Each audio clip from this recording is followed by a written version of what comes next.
What is going on, guys? Welcome to another video in my tutorial series for digital logic. Now today we're still going to be talking about circuit equivalence, but we're going to be talking about a slightly more complex system.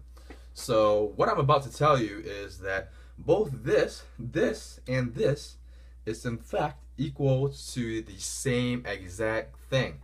Now what do I mean by that? Well, let's work it out real quick. We have the value of the input of A and the input of B right here. So let's list what the output is gonna be. It's gonna be A, B.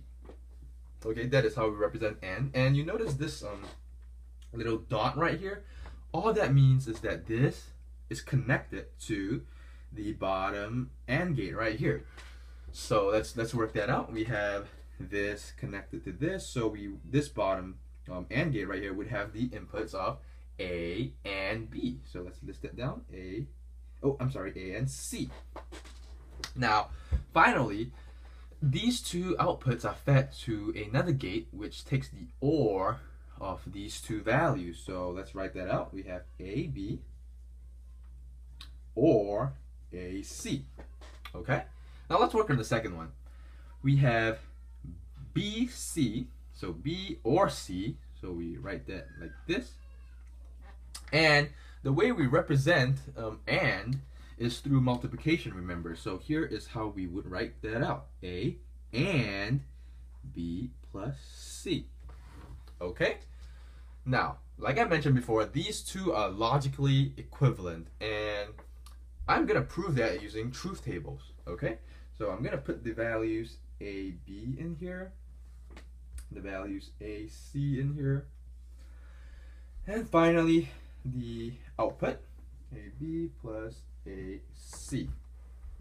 Alright, so let's do this. We have 0 for A, 0 for B.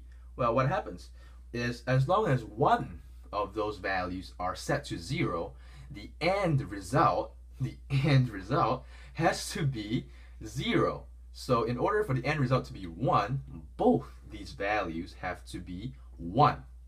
Okay? So if you look at this, we can just look at our little table right here. 0 and 0, 0, 0, 0, 0, 0, 0. Finally, 1 and 1.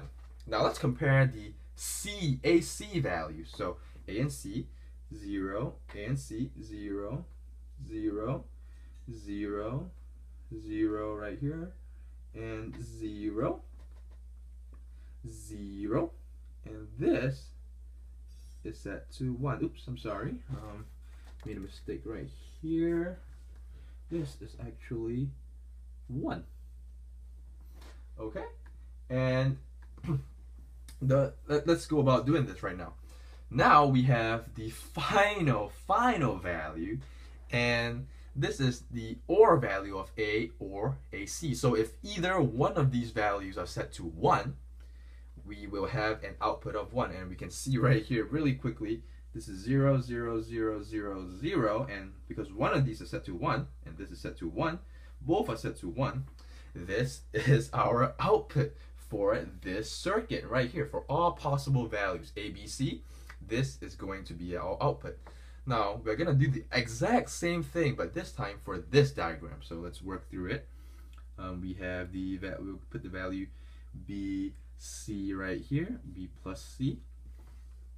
And we'll have the final output, A, B plus C right there. Sorry, I'm working on I'm a little tight here. If you look at my setup, it's, you'll laugh. Anyways, let's take a look here. This is B plus C. So we have the value B or C.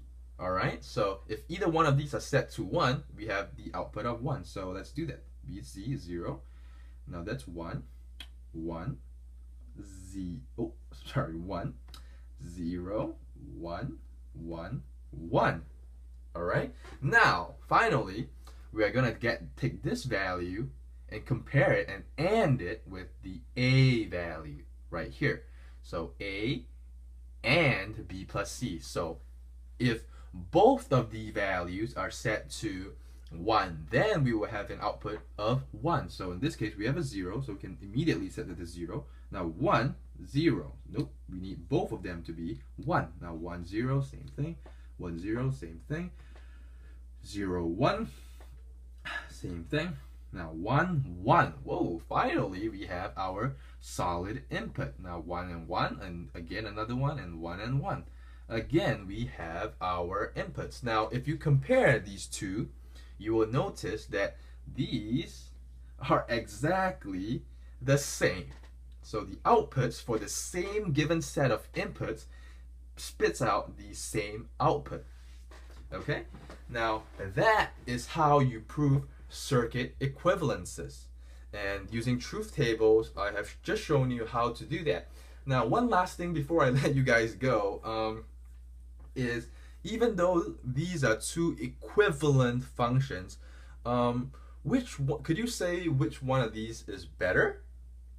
Right? Now, I'm going to explain to you just a real quick way of understanding which one is better. Well, firstly, the easiest way is just to take a look at the number of gates we have here. Basically, the least amount of gates you need would be the best because it would be cheaper, correct? Now, this is all I have to say for circuit equivalences. I hope this video has helped you. If it did, please don't forget to like this video, comment, and subscribe, and I will see you guys in the next video.